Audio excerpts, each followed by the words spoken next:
Hello everyone, welcome to this video. पिछले video में हमने आर्टिकल नंबर 70 तक पढ़ा था, जिसमें उपराष्ट्रपति का आर्टिकल हमारा 63 से स्टार्ट होता था और जिसको हमने उसरानी का चूज़ करके याद किया था। ओके, उसरानी का चूज़ करके।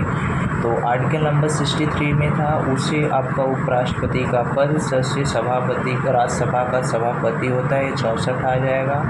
राज्य आपका 65 में था, मतलब राष्ट्रपति का कार्यवाहक होता है। 66 में निर्वाचन था, फिर कार्यालय था।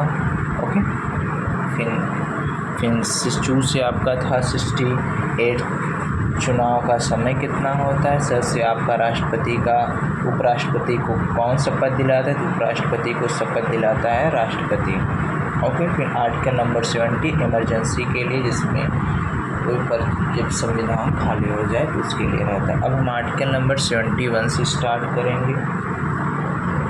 आर्टिकल नंबर 71 क्या बोलता है कि राष्ट्रपति और वाइस प्रेसिडेंट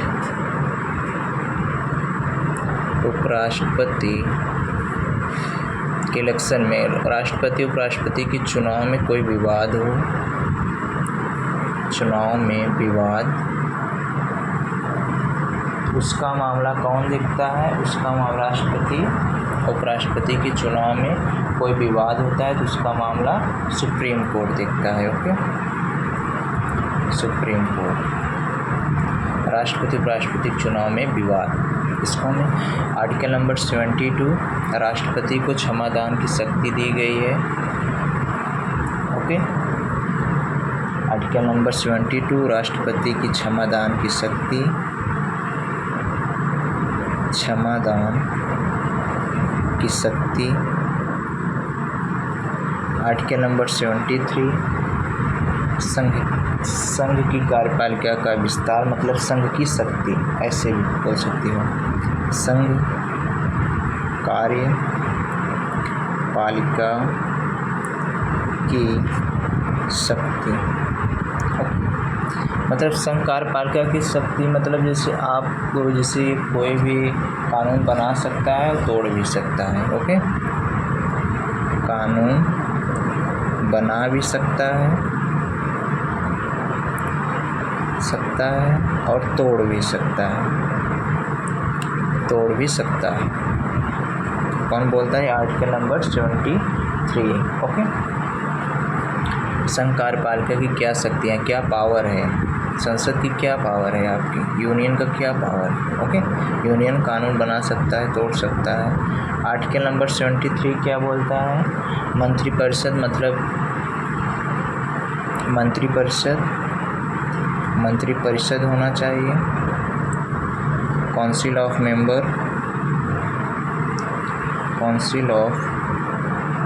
मिनिस्टर। ओके, इसका जो मुख्य रहता है वो कौन रहता है? मंत्रियों का जो मुख्य रहता है वह पीएम रहता है। पीएम का काम क्या होता है? पीएम का कार्य होता है राष्ट्रपति को सलाह देना। पीएम का कार्य राष्ट्रपति को सलाह देना। ओके, आर्टिकल नंबर 75 क्या बोलता है? आर्टिकल नंबर 75 बोलता है प्रधानमंत्री की सलाह पर राष्ट्रपति अन्य मंत्रियों की नियुक्ति करता है। प्रधानमंत्री के सलाह पर राष्ट्रपति अन्य मंत्रियों की नियुक्ति करता है। ओके, नियुक्ति करता है। आर्टिकल नंबर 66 आपका अटॉर्नी जनरल के बारे में दिया है। ओके, अटॉर्नी जनरल महान्यायाधीश, अटॉर्नी जनरल महान्यायवादी, न्यायवादी, ये कानून का सबसे बड़ा होता है। कौन? महान्यायाधीश। ये आपके एग्जाम में पूछता है कि कानून का विधि अधिकारी कौन होता है, तो यही होता है अटॉर्नी जनरल। ये क्या करता है, ये जो है गवर्नमेंट का जो कोई भी मामला होता है, केस होता है, उसको देखता है। इसकी सैलरी फिक्स नहीं होती, इसकी सैलरी जो है राष्ट्रपति डिसाइड करता है इसको कितना देना है कितना नहीं देना है। ये दोनों मेंबर में जाके बैठ सकता है, राज्यसभा लोकसभा में दोनों में जाके बैठ सकता है, लेकिन ये वोटिंग नहीं कर सकता। ओके, अब इसका मतलब इस अटॉर्नी जनरल का जो आपका वो रहता है योग्यता क्या होती है। अटॉर्नी जनरल की योग्यता यही होती है कि इसकी योग्यता जैसे ये सुप्रीम कोर्ट का जज बनने लायक योग्यता होती है। ओके, जैसे हाई कोर्ट का जो होता है ना, हाई कोर्ट का, उस हाई कोर्ट के जो होते हैं क्या बोलते हैं, चीफ जस्टिस, उनके जैसा इसकी योग्यता होनी चाहिए। ओके, आर्टिकल नंबर 77 क्या होता है, केंद्र सरकार के क्या क्या कार्य हैं, केंद्र सरकार के कार्य। आर्टिकल नंबर 78 क्या बोलता है, आर्टिकल नंबर आपका 70 बोलता है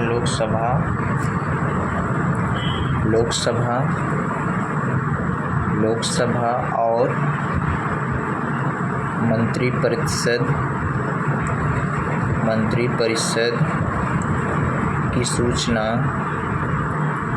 की सूचना प्रधानमंत्री राष्ट्रपति को देता है, प्रधानमंत्री राष्ट्रपति को देता है।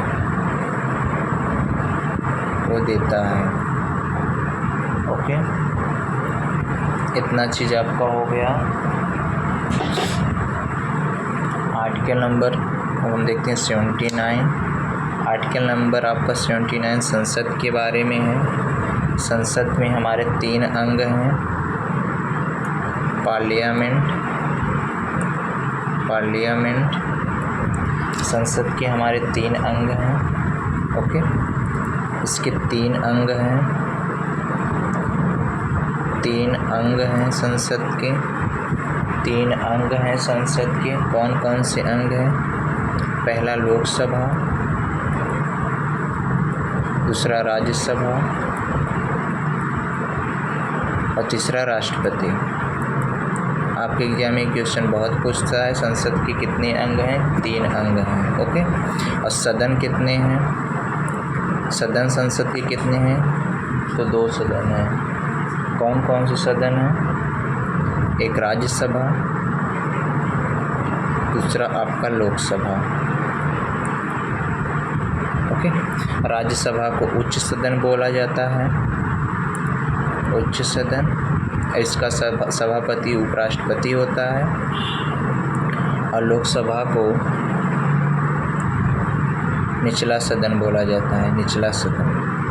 ओके, और इसका मुख्य कौन होता है? स्पीकर होता है, लोकसभा अध्यक्ष, जो कि ज्वाइनिंग मीटिंग करवाता है। कौन ज्वाइनिंग मीटिंग? कौन? लोकसभा का अध्यक्ष। ओके, लोकसभा के लोग कहाँ से आते हैं? लोकसभा के लोग जो जनता द्वारा चुने जाते हैं वही लोकसभा से आते हैं। और राज्यसभा के क्या होते हैं कि जो ये लोग मेंबर चुने जाते हैं ना, ये लोग इनको वोट देते हैं, जो जनता के द्वारा चुने जाते हैं। फिर जो चुने गए मेंबर इन राज्यसभा वालों को वोट देते हैं। ओके, मतलब ये डायरेक्ट जनता से जुड़े हुए, ये इनडायरेक्ट जुड़े हुए हैं। ओके, तो ये चीज़ हो गया आपका। तो इतना काफ़ी है, इसका देख लेते हैं एक बार। चलो, आर्टिकल नंबर 71 आपका क्या था? आर्टिकल नंबर 71 में आपको क्या बोला गया था? आर्टिकल नंबर 71 में राष्ट्रपति उपराष्ट्रपति के चुनाव में कोई भी विवाद होगा तो उसको कौन देखेगा? सुप्रीम कोर्ट देखेगा। आर्टिकल नंबर 72 बोलता है राष्ट्रपति की क्षमादान की शक्ति। आर्टिकल नंबर 73 मतलब पार्लियामेंट की पावर कितनी है। आर्टिकल नंबर 74 मंत्रियों की मंत्रिपरिषद है। आर्टिकल नंबर 75 प्रधानमंत्री की सलाह पर अन्य मंत्रियों की नियुक्ति राष्ट्रपति करता है। Article number 76 attorney general. Okay, ये कानून का सबसे बड़ा अधिकारी कौन होता है? अटॉर्नी जनरल होता है। आर्टिकल नंबर 77, आर्टिकल नंबर 77 आपका क्या बोलता है? केंद्र सरकार के क्या क्या कार्य हैं? Okay. Article number 78, article number 78 क्या बोलता है कि प्रधानमंत्री का कार्य है वह राष्ट्रपति को लोकसभा में और मंत्रियों में क्या चल रहा है उसकी सूचना दे। आर्टिकल नंबर 79 क्या बोलता है? संसद के बारे में बताता है। ओके। संसद में हमारे कितने अंग, संसद के कितने अंग हैं? 3, और कितने सदन हैं? 2। ओके।